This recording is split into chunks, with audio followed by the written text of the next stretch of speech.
Handelinge 2, vers 1 tot vers 13. Toe die dag van die Pinksterfees aanbreek, was hulle almal op een plek bymekaar. Skielik was daar 'n geweldige geluid uit die hemel, soos van 'n geweldige stormwind, en dit het die hele vertrek gevul waar hulle gesit het. Hulle het iets soos vuur gesien, wat in tonge verdeel en op elkeen van hulle gekom het. Almal is met die Heilige Gees vervul, en hulle het in ander tale begin praat, soos die Heilige Gees dit aan hulle gegee het, om onder sy leiding te doen. Daar het godsdienstige Jode uit al die nasies onder die son in Jerusalem gewoon. Toe die mense die geluid hoor, het 'n groot skare saamgedrom, en omdat elkeen gehoor het hoe daar in sy eie taal gepraat word, het hulle nie geweet hoe hulle dit het nie. Verras en verbaas sê hulle toe, die mense wat daar praat is tog almal Galileërs. Hoe hoor elkeen van ons dan sy eie moedertaal? Perse, Mediërs en Elamiete, sowel as die inwoners van Mesopotamië, Judea en Kappadosie, Pontus en die provinsie Asië, Frigië en Pamfilië, Egipte en die dele van Libanon, van Libië, om Sirene, mense uit Rome, Jode sowel as heidene wat die Joodse geloof aangeneem het, Kretensers en Arabiere. Ons hoor hulle in ons eie tale praat oor die groot dinge wat God gedoen het. Hulle was almal verbaas en uit die veld geslaan. Party het vir mekaar gevra, wat kan dit tog beteken? Maar party het gespot en gesê, hulle is dronk. Kyk gou saam my, vers 1, 2 en 3 is die fokusgedeelte vanoggend. En vers 4, daar's 3 tekens wat ons hiervan lees. Toe die dag van die Pinksterfees aanbreek, was hulle almal op een plek bymekaar. Skielik was daar 'n geweldige kan ek dit reg kry? Come on. Skielik was daar 'n geluid uit die hemel, soos van 'n geweldige stormwind. En dit het die hele vertrek gevul waar hulle gesit het. Hulle het iets soos vuur gesien wat in tonge verdeel en op elkeen van hulle gekom het. Almal is met die Heilige Gees vervul en hulle het in ander tale begin praat, soos die Heilige Gees dit aan hulle gegee het om onder sy leiding te doen. Pinkster, die dag waar die Heilige Gees uitgestort is. En hoor gou baie mooi wat ek vanoggend met jou hierso wil sê. Pinkster is 'n geweldige groot gebeurtenis en dit val in dieselfde tipe kategorieë as dinge soos die skepping. As dinge soos Jesus se geboorte. Christus se dood aan die kruis, sy opstanding, sy hemelvaart en sy tweede koms as hy terugkom, die wederkoms, Dit val in dieselfde belangrikheidsgraad, hoe God die hele ding uitbeplan het. En Pinkster is deel van hierdie groot gebeure. So Pinkster wys vir ons op dit wat reeds gebeur het. Skepping, maar ook die herskepping in Jesus Christus, sy dood, sy opstanding, maar dit wys ook vir ons op die nog nie, die reeds en die nog nie. Die nog nie wat nog moet kom, Christus as weer terugkom. Met ander woorde, wat dit vir ons sê is ons leef, ek en jy leef vandag in die tyd van die Gees. En vandag fokus ons op die tema, die Heilige Gees en die kerk. En ons gaan na 3 dinge kyk vandag, na aanleiding van ons teks. Ons gaan vir mekaar vra en vir mekaar verduidelik, wat het met die kerk gebeur voor Pinkster? En in hakies het hy gesê, nuwe betekenis gekry het. Ek gaan nou vir jou verduidelik hoekom dit so staan. Wat het met Pinkster gebeur? En wat gebeur met die kerk na Pinkster? En ek gaan probeer onthou om vir jou te verduidelik hoekom hierdie krities is, dat jy die bewoording ook onthou, want daar's so 'n bietjie simboliek in wat ons hierso gesê het vir mekaar vandag. So hierdie 3 dinge, kyk ons na aanleiding van ons teks. Kom ons begin met die eerste een. Wat het met die kerk gebeur voor Pinkster? Nou Christus het vir sy kerk, vir my en vir jou, met sy kruisiging en opstanding die dood oorwin, en hy het 'n nuwe lewe gegee. Hy het ons vrygemaak, ons is kinders van ons staan nou bekend as kinders van die Vader. En daarna het Christus nog vir 40 dae op aarde gebly, wat hy aan verskeie disippels verskyn het, op 'n geleentheid aan meer as 500 mense te gelyk. En net voor sy hemelvaart het hy vir sy disippels gesê, bly in Jerusalem tot julle die Heilige Gees ontvang. Handelinge 1 vers 8. Maar julle sal krag ontvang wanneer die Heilige Gees oor julle kom, en julle sal my getuies wees in Jerusalem, sowel as in die hele Judea en in Samaria en tot in die uithoeke van die wêreld. Nou in vers 1 het jy gelees, het ons gelees van Pinkster, Toe die dag van die Pinksterfees aanbreek, was hulle almal op een plek by mekaar gewees. Nou Pinkster is nie 'n nuwe ding wat begin het die dag toe die Heilige Gees uitgestort is nie. Dit was 'n ou, baie ou fees. Maar nêrens in die Ou Testament sal jy lees van Pinkster nie. Nou Pinkster was vir die Jode een van 3 pelgrimsfeeste. Nou vir die kinders en die wat dalk nie weet wat 'n pelgrimstog of 'n pelgrimsfees is nie, mense van reg oor die wêreld het met Paasfees en Pinkster was die ander fees, het hulle gekom na Jerusalem toe om aan God offers te bring, nee, en vir hom lof te gee vir wat hy gedoen het. Nou, soos ek gesê het, nêrens in die Ou Testament gaan jy lees van Pinkster nie, maar jy gaan wel lees van die fees van weke, of die 7 weke fees, of die oesfees, nee, dis waar hulle die einde en die begin van die koring en die garsoes gevier het. Nee, en hulle die eerste offers, die beweegoffer na God toe gebring, by sy tempel om te sê, Here, ek gee my eerste offer aan U, baie dankie vir alles wat U vir ons doen. En hulle het by mekaar gekom. Maar ook, Pinkster, in Grieks is Pentakoste, ek hoop ek spreek het reg uit, maar, dit is 50 dae, na Paasfees, was Pinkster gevier ook. En as jy gaan kyk na die Ou Testament, veral in Exodus, dan was die wet van die Here, sê die geleerde mense ook, was 50 dae nadat Israel bevry is uit Egipte, waar die Paaslam, Paasfees ingestel is, 50 dae daarna het die Here vir hulle die wet gegee op Sinaï berg uit 'n vuur en 'n rook wat op daai berg teenwoordig was. So geweldig baie rede vir klomp mense van reg oor die wêreld, in hulle konteks wêreld, die Mesopotamië en dele van Rome, als daar rondom die Middellandse See, was bymekaar vir hierdie geweldige groot fees. So Pinkster was nie iets niets nie, dit is 'n ou ding, Penta is 5, Pentekost, Pinkster, dis waarvan dit vandaan kom, 50 dae na Paasfees, vier ons Pinkster, en dit is hoe die Jode dit gevier het. Vandag natuurlik het dit 'n heel ander betekenis. Dis 'n ideale tyd vir God om iets groots te doen, want daar's baie mense. Selfs wat met Paasfees gebeur het, baie mense, Christus is gekruisig. Nou hou in gedagte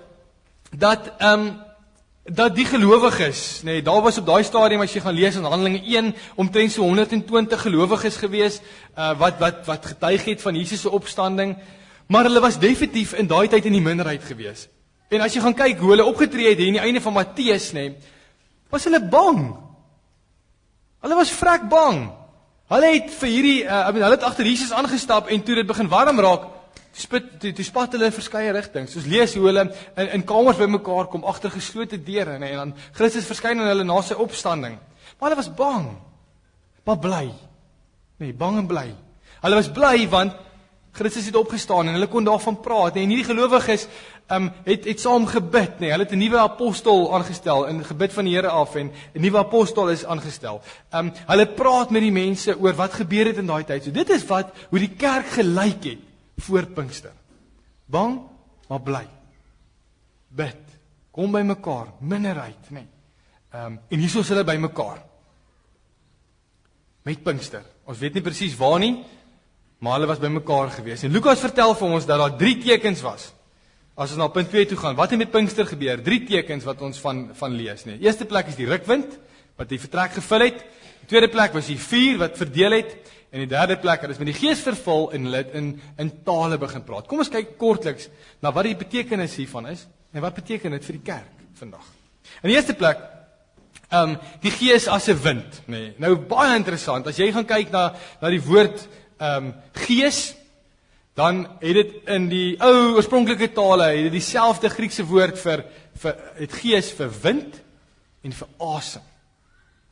Okay, so as ons praat hier van wind, dan kom die gedagte van Gees, God se asem kom hier deur. En reg deur die Bybel, veral in die Ou Testament, is wind 'n teken of 'n simbool van God is aan die werk. Iets is besig om te gebeur.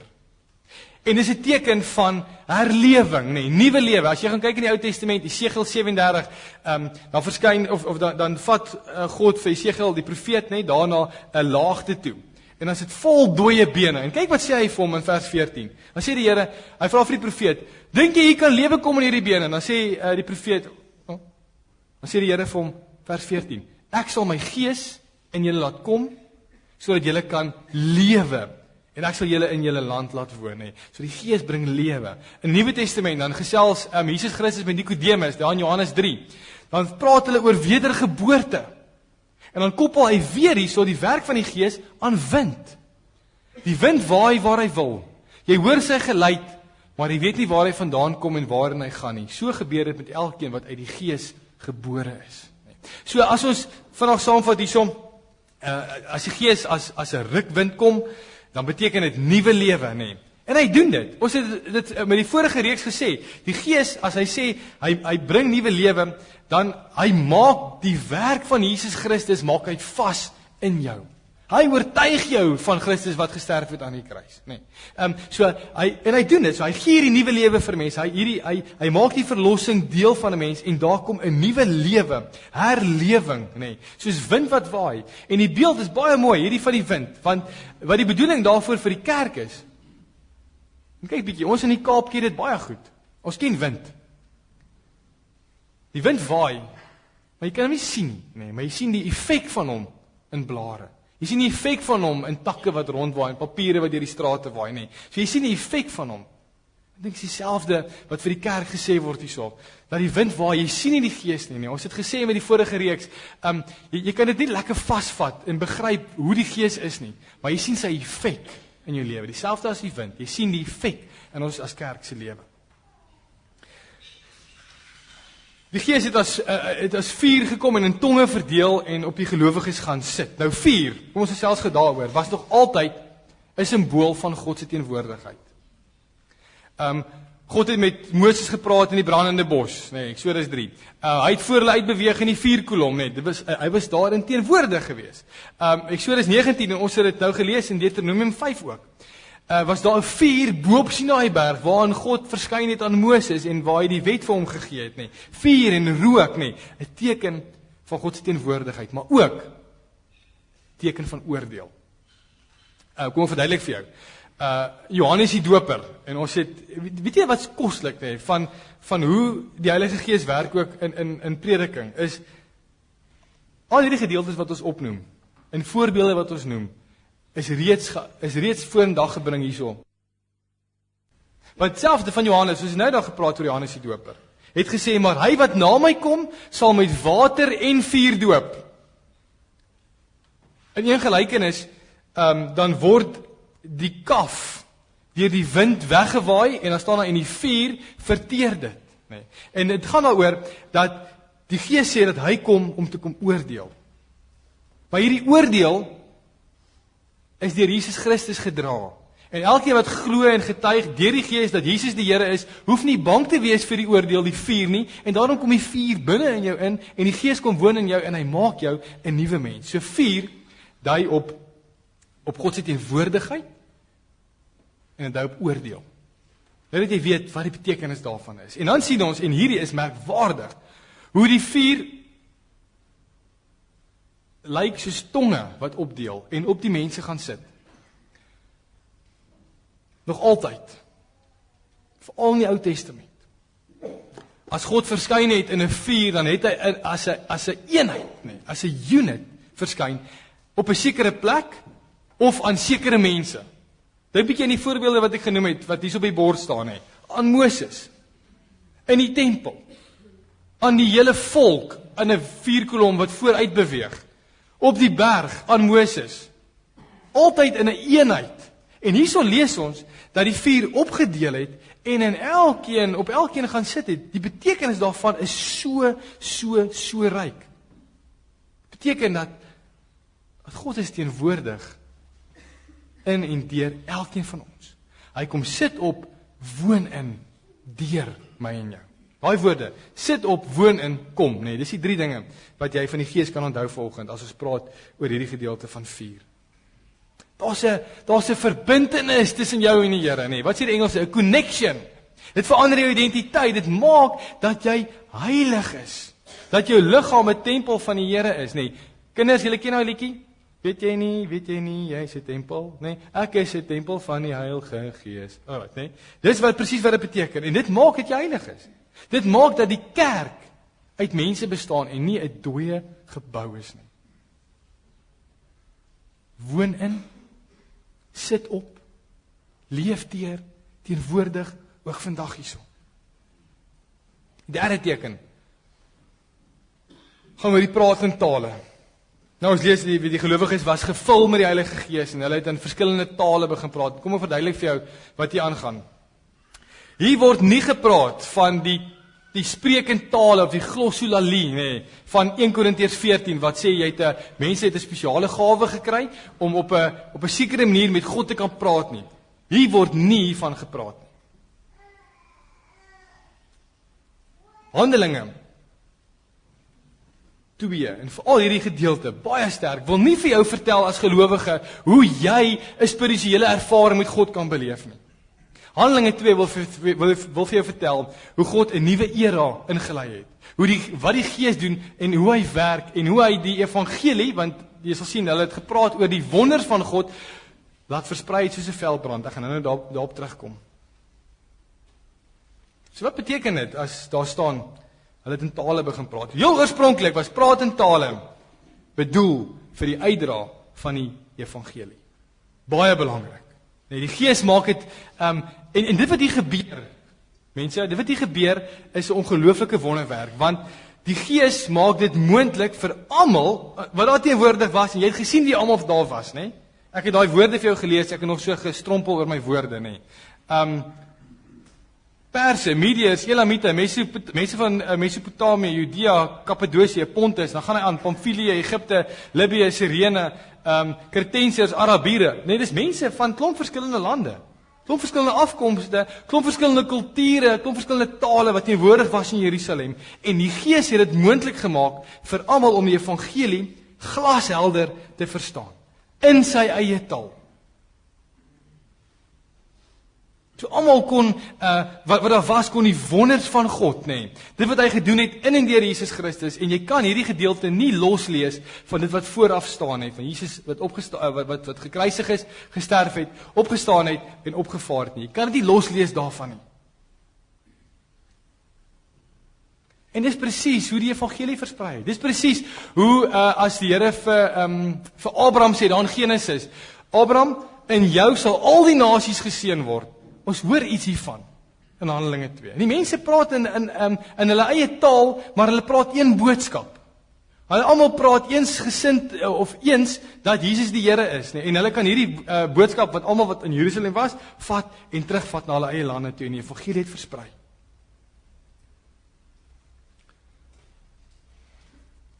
Hoor gou hierdie konnotasie.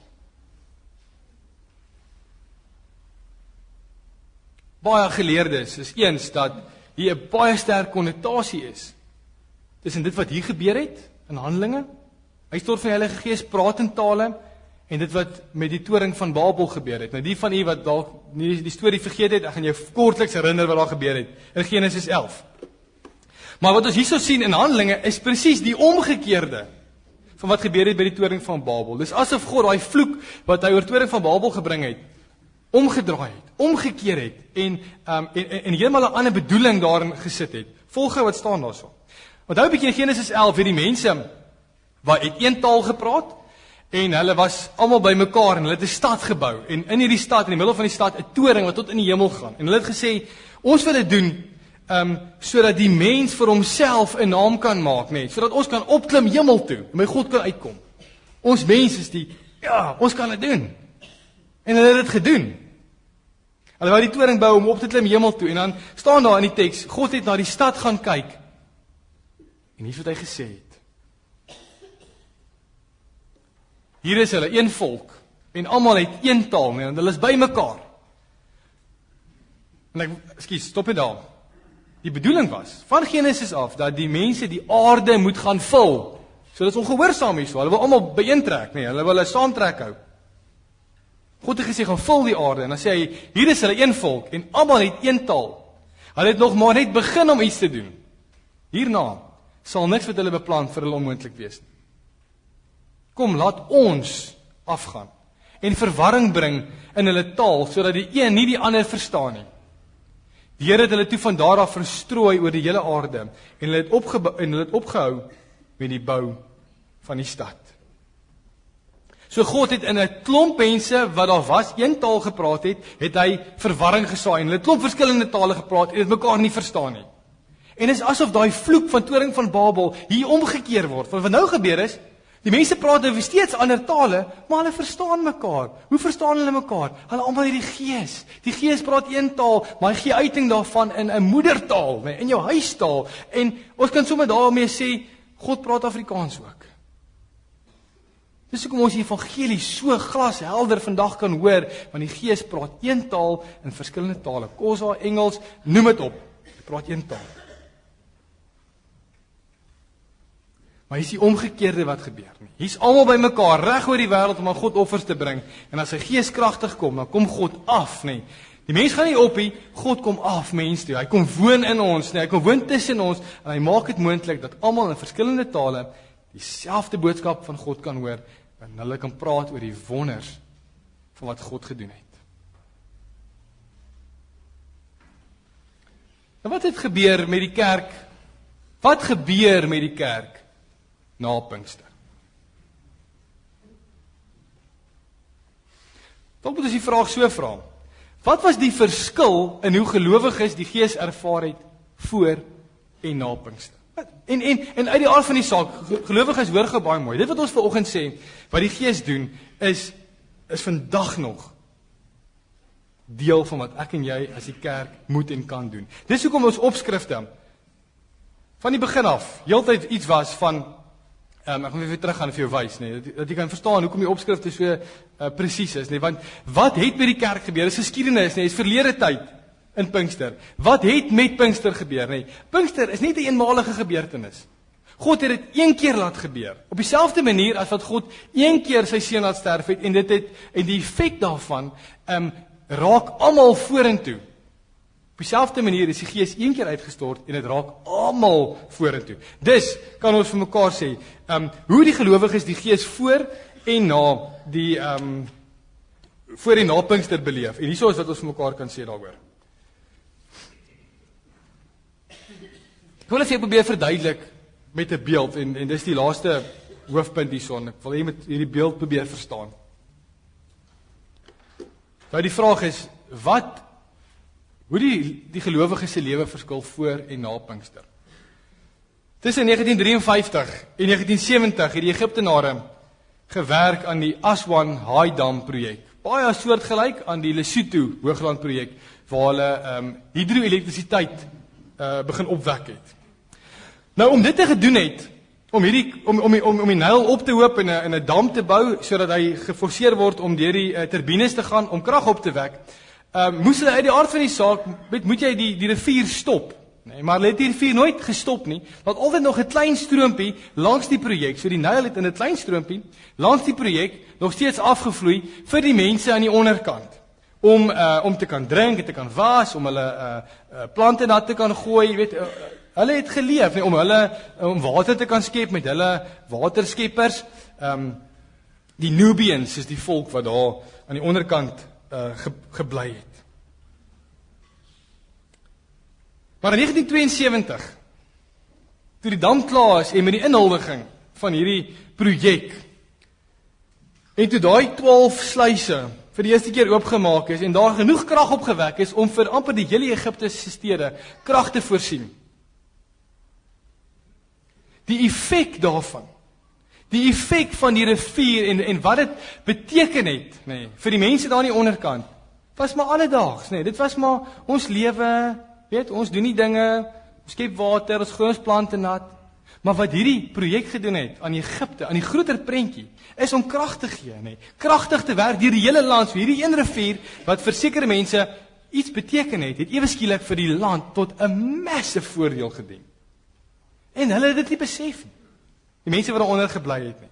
En dis presies wat voor en na Pinkster gebeur het. Voor die tyd was er niks fout met die gelowiges nie. Ons lees daarvan, hulle het gebid, hulle was vol vreugde oor Jesus se opstanding, hulle het gewag vir die krag van die Gees. Dis hoe dit was toe die Nyl net so 'n klein stroompie langs die projek langs gevloei het. En maar aangegaan met die lewe, maar toe die turbines begin draai, toe die sluise begin oopgaan, toe God sy gees gestuur het, toe dit afgekom het in strome lewende water, is dit 'n krag wat uitgegaan het, en die evangelie het so invloed gehad, dat dit die hele wêreld gemeente getref het. En is net vir God moontlik. En hy laat dit gebeur tot vandag toe nog, en jy sien die effek van die gees. Lees 'n bietjie Handelinge verder. Ons het al baie gesê vir mekaar. Jy sien net hoe die evangelie soos 'n veldbrand. Nee, en ek sê dit as 'n veldbrand, want die gees word in hierdie teks as 'n vuur voorgestel, net versprei. Kyk, ons Handelinge 6, Handelinge 12 versprei, Handelinge 13 versprei, Handelinge 19 versprei, tot in die uithoeke van die aarde, tot vandag toe nog, tot in plekke in ons wêreld waar die kerk so geweldig groei, byvoorbeeld in Suid-Korea en Brasilië. Miljoene mense wat tot bekering kom, is een gees. Almal praat dieselfde boodskap, want is een gees wat dit in verskillende tale aan uiting gee. So op die vraag, wat het gebeur met die kerk, of wat gebeur met die kerk na Pinkster, dan is dit nie in die verlede tyd gesê nie, want die gees se werk gaan aan. Nee. En wat gebeur? Nommer 1, die kerk bly voortbestaan. Omdat die kerk nie afhanklik is vir sy voortbestaan van mense nie, maar omdat Christus self sy kerk deur sy gees bou, beteken dit, daar's kontinuïteit. Daar's een boodskap regdeur. En kyk wat sê die Here, nee, hy sê, Petrus, jy op hierdie rots sal ek my kerk bou. Christus bou sy kerk. Hy doen dit deur sy gees, ja, en hy gebruik mense om dit te doen. Maar hy is tog te dankbaar, nee, dat daar, weet, as daar in maatskappye, en ek weet dalk in die maatskappy wêreld, kan dit dalk geld dat dit partykeer 'n goeie ding is, nee. Maar as God almagtig is, en hy's altyd die CEO van die kerk, dan is daar kontinuïteit. Dan is daar een visie. Dan is daar een boodskap wat reg deur die lyn gaan. En dit is wonderlik. So Christus laat sy kerk bly voortbestaan. Dit sal nie wankel nie. Die poorte van die hel sal dit nie, of die poorte van die doderyk sal dit nie oorweldig nie. Beteken dit ons kan terugsit as kerk? Nee, verseker nie.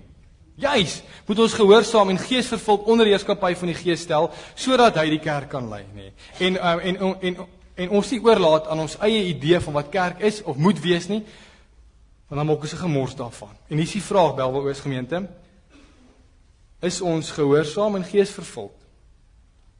Is ons onder die heerskappy van die Gees of is ons op ons eie pad? Weg van wat die idee van kerk is. Want kerk is 'n eenheid. Nee, dis die volgende ding wat die Gees geskep het. Dis 'n eenheid, nee. Pinkster vertel juis vir ons dat die kerk 'n eenheid is, nee. Met Pinkster het die Gees mense van alle volke, tale en nasies saamgebind. As een kerk is een liggaam. So dit maak nie saak wat jou kultuuragtergrond, klasagtergrond, statusagtergrond of rasagtergrond is nie. Maak nie saak watter taal jy praat nie. Almal wat glo in Christus is gelyk in Christus en almal het 'n wonderlike doel voor oë en dit is om oor God te praat uit een mond. En hier is die oproep vir die kerk oor hierdie punt. Hoor baie mooi, in die kerk van die Here is daar nie plek vir rasisme, klassisme, chauvinisme, feminisme. Jy mag nie neerkyk op iemand anders wat anders as jy lyk, praat, dink of dinge verstaan nie, want dan verstaan jy nie Pinkster nie. En die feit dat ons 'n eenheid is, gemeente, maak dat gelowiges van alle tye liggaam van Christus is. En hier is die ding vanoggend. Ons is 'n liggaam, ons is die liggaam van Christus. Hy is die hoof, nee. Ons is soos een brood. En vanoggend as ons nagmaal gebruik, omdat ons die liggaam van Christus is, breek ons sy liggaam en ons hy het dit gedoen vir jou. Ons drink die wyn, hy het dit gedoen vir jou. As 'n eenheid doen ons dit, as kerke reg oor die wêreld doen ons dit. En die laaste punt, my vriende, is daar 'n nuwe gemeenskap geskep baie dag toe die Gees uitgestort is. En dis 'n nuwe gemeenskap wat geldend is vandag ook in ons gemeente en in die kerk vandag wêreldwyd. Hy het 'n nuwe radikale gemeenskap geskep. Nie net hierdie mense die evangelie vreesloos versprei soos 'n veldbrand nie. Ons het daarvan gelees, nee. Soos hierdie veldbrand het hulle te midde van vervolging het reg gekry om as gemeenskap, nee, 'n nuwe gemeenskap te wees wat ek het dit al genoem, 'n magnetiese lewenstyl gehad het, radikaal anders was as die gemeenskap waarin hulle geleef het, 'n onderste bo agterste voor lewenstyl gehad het wat anders was as die wêreld waarin hulle geleef het, wat met vreugde hulle goedere aan mekaar gedeel het. Lees Handelinge verder. Van hier af is dit hidroelektrisiteit ontploffing wat gebeur het in die kerk. Kan dit nie anders stel nie. Hierdie ouens deel hulle goed met mekaar, hulle kom gereeld by mekaar, hulle lê hulle toe op die woord, hulle lê hulle toe op gebede, hulle ondersteun mekaar net. Hulle eet saam. Hulle het die wêreld so gedien met hierdie belydenis dat Jesus die Here is, dat die stede wat ongelowig was gesê het, "O soek julle mense in ons stede, want julle is voordelig vir hierdie stad." Die feit dat die Gees gekom het, beteken, en as jy vandag hierso sit en nagmaal gebruik ook, dat hy vir jou gekom het. Jy het vandag gehoor wat hy alles doen, en hoe hy die kerk se lewe raak, en wat die kerk alles doen, en hoe hy dit deur die kerk doen, en dit geld vir jou, want jy is die kerk. Moet dit nie vergeet nie. Jy is heilig. Dis hoekom ons praat van 'n heilige. Jy's afgesonder vir die Here. Sy witbroodjie. Algemeen, almal, alle tale, volke, nasies.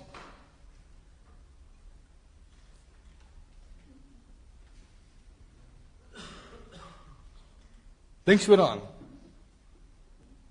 God se asem is in jou. Daai vuur wat brand is in jou. En hy waai soos die wind deur jou. En jy kan die wind nie sien, jy kan hom nie vasgryp nie. Maar jy sien sy effek. En hier is die uitdaging vir hierdie week. Mag jy so onder die Gees leef, dat ander mense die Gees se effek in jou kan raak sien. Jy weet wat om te doen. Kom ons doen dit. Amen. Kom ons bid saam.